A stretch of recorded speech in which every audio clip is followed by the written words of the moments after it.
Namaskar.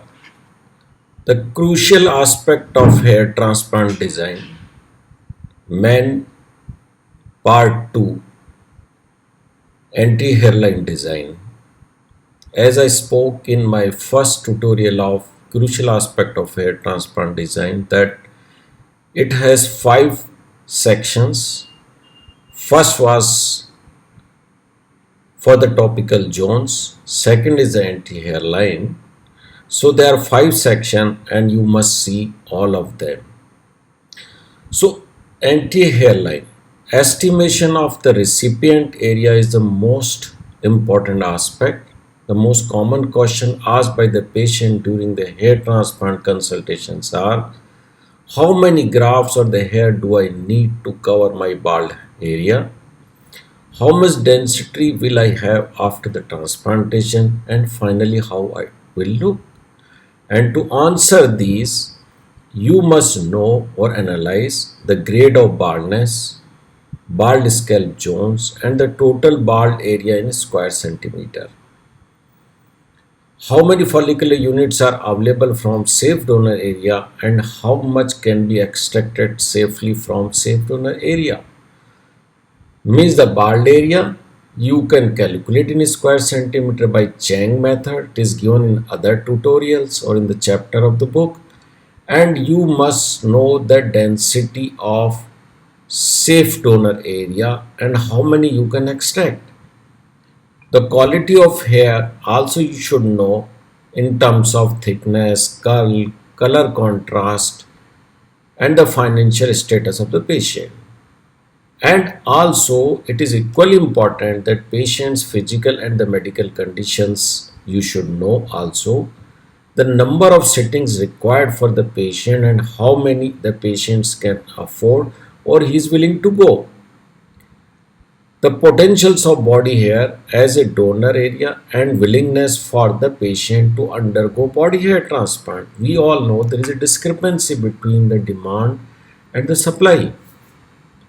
Supposingly, if a patient of higher grade of baldness means 5, 6, 7, in which the demand is more than 5000 grafts, he want to give the proper density, then he will need 5000 or more number of grafts. And the scalp donor area may not be able to provide you that much. So there is a need to harvest grafts from extra scalp donor area, means the body area like beard, chest, abdomen and other parts. So are they available? Are the patient willing for the harvesting of the donor hair follicle from those parts? You must know that also. And last, which is very important, is the surgeons and his team capability. The planning of graft implantation. The planning of graft implantation is done according to the scalp bald area as described earlier, the frontal zone, mid-scalp zone and the vertex, and the frontal zone has got anti-hairline zone, then that has got two zones, defined zone and the transition zone, and the forelock and the remaining frontal zone. So this includes your frontal area. So the frontal area we are talking about the anterior hairline design. The anti-hairline design is described in a way that it not only fulfills the present demand but also suitable for the patient's future appearance. The reconstructed hairline should be natural looking with enough density and should be undetectable, and it should not look that the graft or the transplant has been done. The most common demand by the patient in a hairline is that they want the lower hairline which was at their teenage. In such circumstances, the surgeon should try to explain the following aspect of the patient. The hairline should be appropriate as per of the age. The face will not be same, and also he will age, means today if he is at 25 years he will be 30, 45, 50, 60, 70 or 80 and so on. And with the advancing age the facial features changes, receding of hairline to higher level is expected, the level of anti-hairline should be plotted accordingly. The possibility of progressive hair loss over the remaining frontal and the mid-scalp region might give the anti-hairline unnatural. Supposing if you put a hairline lower, the hair loss will be there in mid-frontal region or remaining area, then there will be gap and the hairline placed low will look unnatural. An anti-hairline placed low in vertical part of the forehead generally consumes many more grafts and the hairline alone to provide the natural look. If you put lower hairline, it will demand more density and so it will consume more number of hair graft. And this may hamper the availability of graft for the other balding or bald area and you will compromise the density and the coverage in the remaining scalp area if you are putting hairline too low. So these things has to be explained to the patient. The factors to be considered for anti-hairline design is the hair characteristics are important. Hair follicle per follicular unit, diameter of the hair shaft, color, curvature of hair need to be taken into account while reconstructing hairline. A natural hairline has a softer look with local skin color match and a gradual transition of hair density from ill-defined to well-defined zone. So that's how it's a perfect naturally created hairline giving you the soft look. The coarser thick hair implantation anti-hairline will give a hard look. If you put multifollicular unit or thick hair thinking that it should look dense, it will be unnatural. Multifollicular units in anti-hairline will give unnatural look. Like this case, their multifollicular units has been put here and they are thick and coarser with irregular gaps are there, poor density is there. Less contrast, better visual density, higher contrast, higher, sorry, the less contrast, better visual density, higher contrast, the scalp show through more, meaning less visual density. The natural curvature or curling enhances the visual impact of the density. Factors to be considered for anti-hairline design. Facial feature in natural anti-hairline matches the facial aesthetics.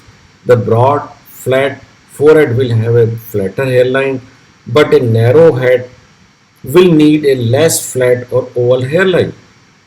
So all the facial aesthetics or the curvature should be transformed in the reconstructed hairline to give a custom made hairline. The sex, the male pattern baldness shows a natural receding while in female pattern hair loss, anti-hairline remains intact. A female forehead is a narrower with a more anteriorly placed hairline and a round frontotemporal angle, but a male has a well-defined frontotemporal angle. The deep triangular frontotemporal receding is because of the hair loss in this area and that's the feature of male pattern hair loss. This we have discussed before also and will discuss further on this. Factors to be considered again is the ethnicity is also important.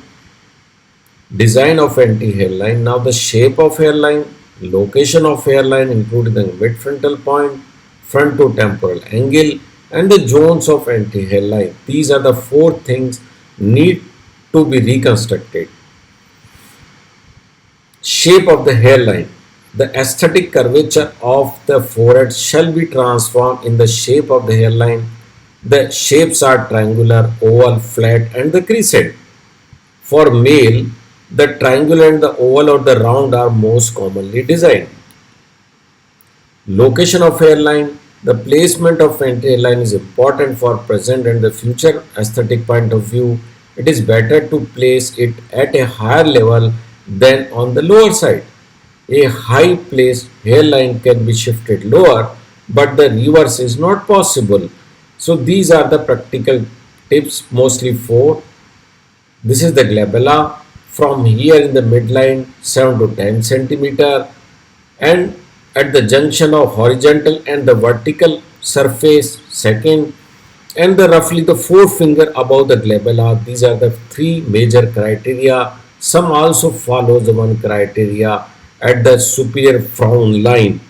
Just above the superior frown line is another criteria which can be taken while placing the anti-hairline, means the location of hairline.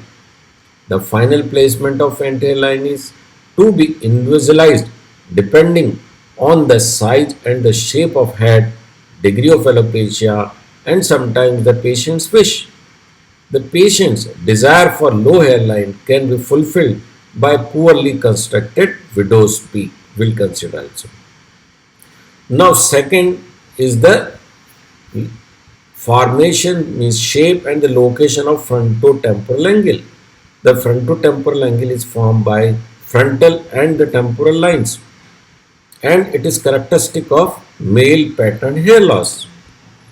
Like this is the frontotemporal angle, this is the temporal fringe entry border, this is entry hairline, and the angle formed between both is the frontotemporal angle. The properly positioning of this point and recreating the soft frontotemporal angle is one of the most difficult and important aspect of hairline creation. The reconstruction is aimed to restore them in the same proportion in which they have been receded. That we know basic fact of balding in male is that all the hairline, temporal angle, temporal point, frontotemporal point, they recedes in a proportion. So when you are reconstructing to reposition them maintaining the same proportion, then they will look natural like this. This is the receded, and when we advance, it should be advanced maintaining the same proportion to maintain the naturalness. Blunting this angle and placing it too low will cause unnatural angle like this. If you place angle low, means frontotemporal point is lower than midfrontal point, means making this angle low, it will look unnatural like this example. This is the midfrontal point, this is the frontotemporal point which is lower than this, so this angle is obtuse. Now, guideline for estimating the frontotemporal point. The drawing a line from lateral epicanthus of eye back towards a point where it meets the remaining temporal hair. Means from the lateral epicanthus you go up and meet where it meets the remaining temporal hair, means this hairline where it is meeting is the frontotemporal point.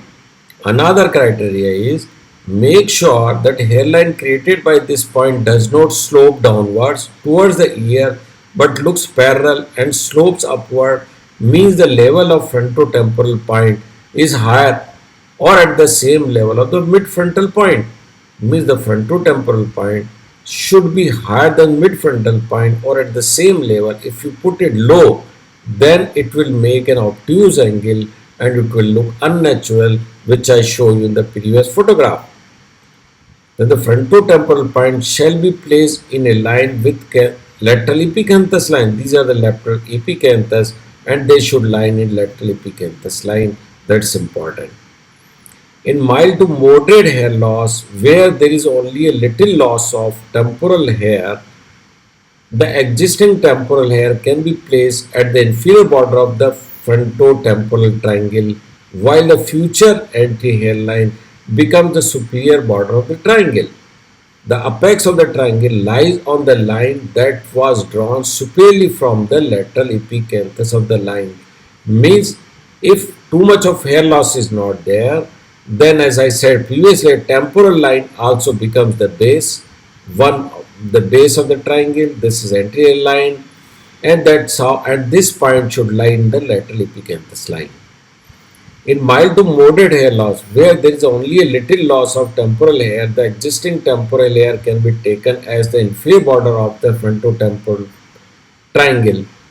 Like means the loss is not severe, so the existing temporal line can be taken as the base of the triangle, but In the future, anti-hairline becomes the superior part of the triangle. The apex of the triangle lies on the line that was drawn superiorly from the lateral epicanthus of the line, which I said. In more severe degree of hair loss, when the temporal hair has receded and the lateral fringe has dropped, in such cases there is a need to reconstruct the lateral or the parietal hump. Like, let's understand this. Where the parietal hump has dropped down, in such cases, if we put our frontotemporal point here, then it will be lower than the frontotemporal midfrontal point. So it will become obtuse and it will look unnatural. So the lateral hump or semicircular area of the hair that is located superior to the ear bridges the lateral fringe and the mid-scalp region. So this has to be created.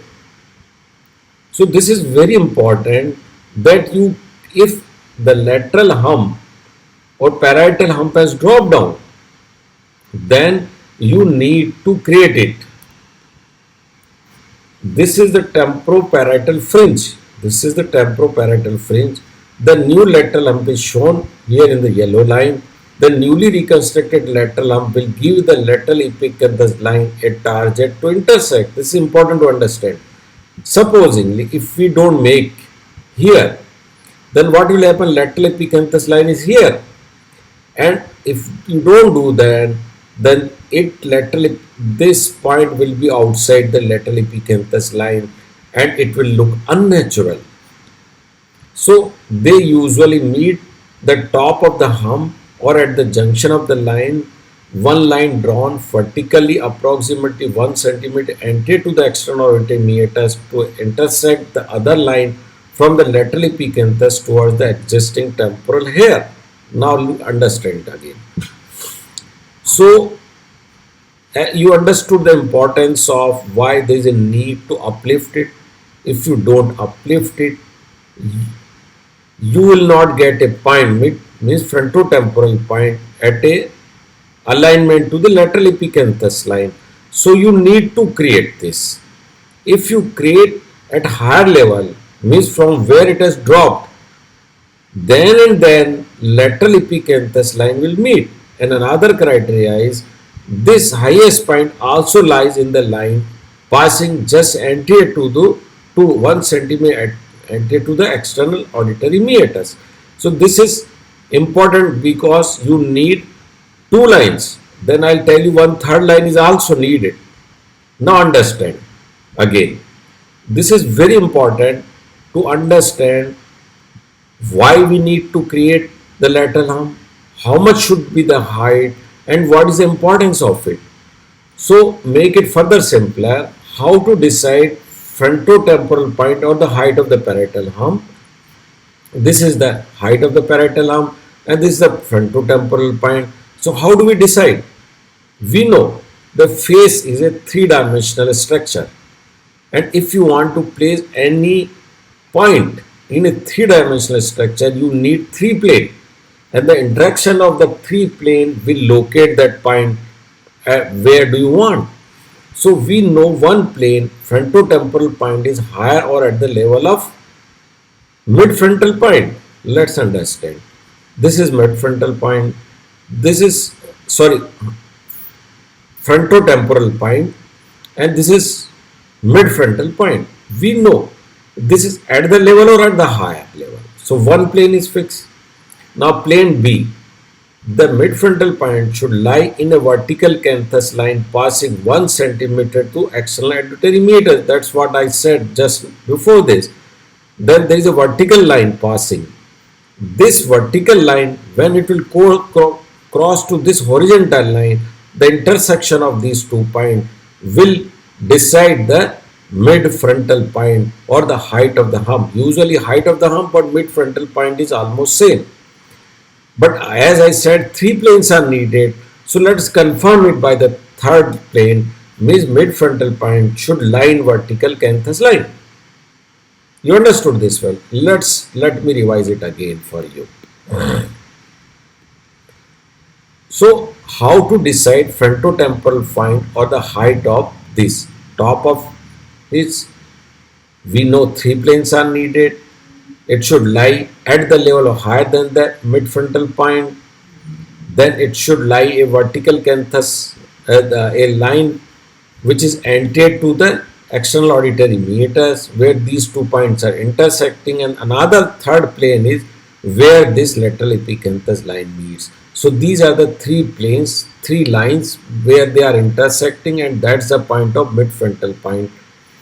Now the zone of the hairline. Anti-hairline is not just a line, but it's a zone. When looking closely at hairline of younger men, we see an irregular, less dense front row of hairs which gradually becomes denser deeper in the hairline zone. The anti-hairline includes the following three subzones. This is the transition zone, this is the defined zone, this is stuffed area, and this is the remaining frontal area. And the transition zones, there are two things: macro irregularities and micro irregularities. Macro and micro irregularities makes the transition zone. Now the transition zone, it is the anteriormost zone of the hairline, which is approximately 0.5 to 1 centimeter wide. It is an irregular zone of hair and merges with defined zone. It consists of micro and macro irregularities. Now, what is micro irregularities? Micro irregularities, it is important to vary the density along the transition zone. As we look at normal hairline, there are small intermittent triangular shapes area of high density which contribute a greater deal to appearance of irregularities. These are the micro irregularities. You can see these are the micro irregularities. This micro irregularity that we can only see at close-up. Parsley has defined these areas intermittent density, or means the cluster, and the area between them is the gap. Like these are the cluster, and in between is the gap. Like you can see, this is the gap, and these triangular areas are clusters. Now we come to the macro irregularities. The hairline, when observed from distance, show a serpentine or curvaneous appearance. The irregularities are called as macro irregularities. Martini has used the term snail tracking to describe it. Parsley has attributed these macro irregularities to the existence of 1 to 3 bounds or protrusion along the path of the hairline.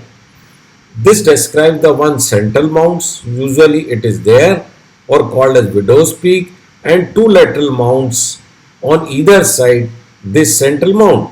So these are the lateral mount and this is the central mount. Micro and macro irregularities work together in the transition zone to create a natural looking hairline.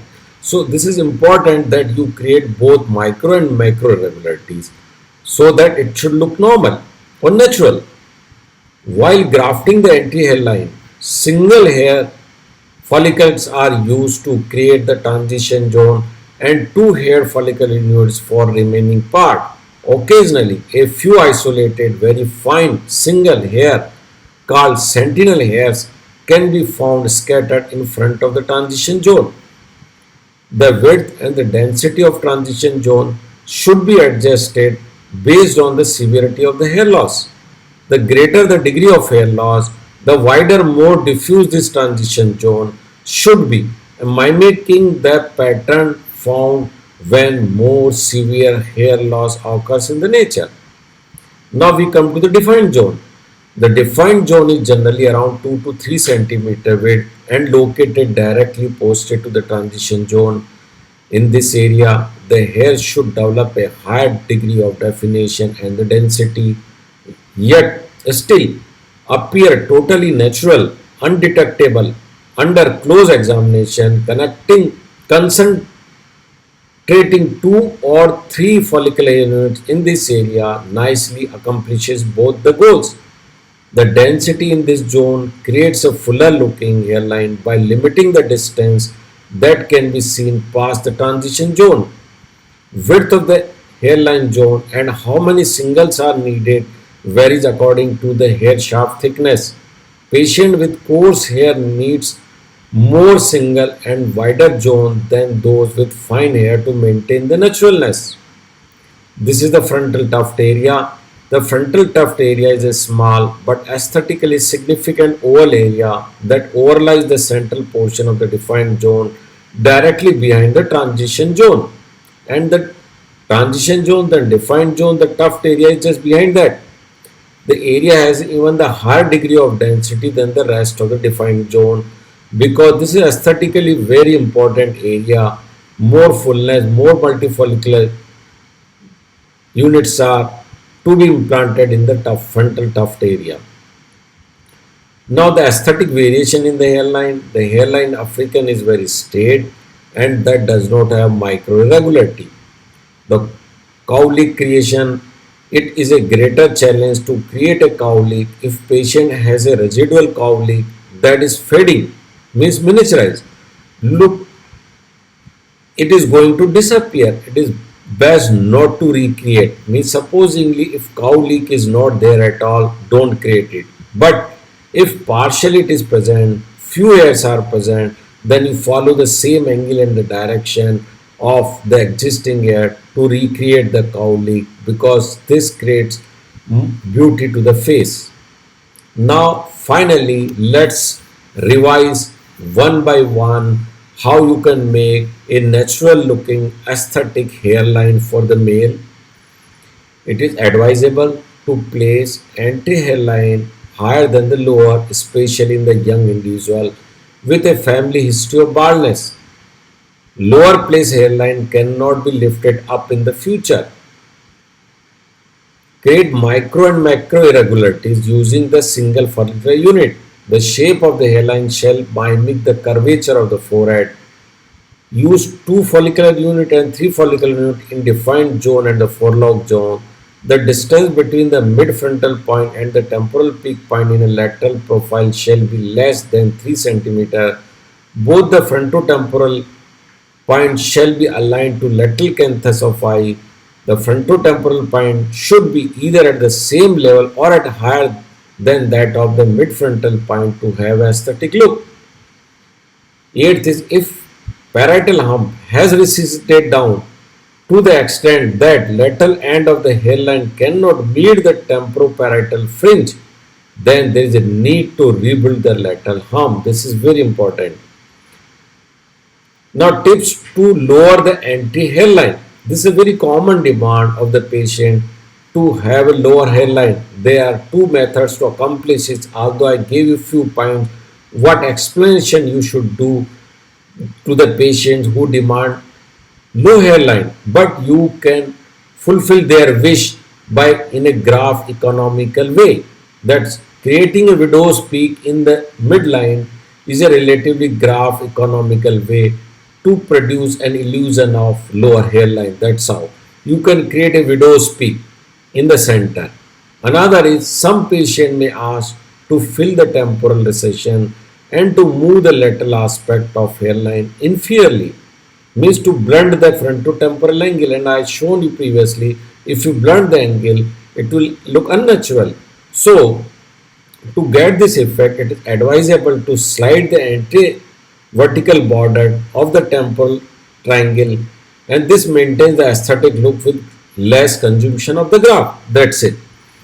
Means if you create the widow's peak, if someone is asking for obtuse angle, then just advance a centimeter this fringe and it will be save more graph and it will look natural.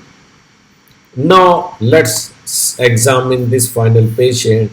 What it is looking unnatural, unaesthetic anti-hairline. One thing is it is low placed. The hairline looks straight.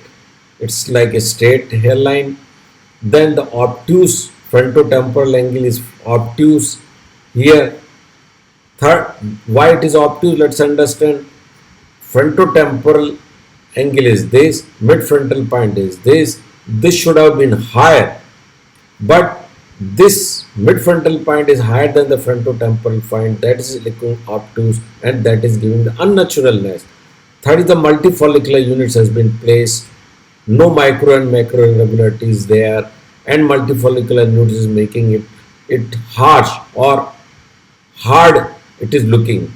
Then the hairs have been placed in multiple direction and the curvature of the hair has not been taken care. So it's a blunder, it's a major mistake has been done in this hairline, and this is a very good case to learn that you should not commit these mistakes.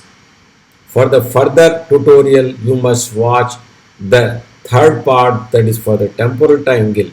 Thank you. Thank you very much.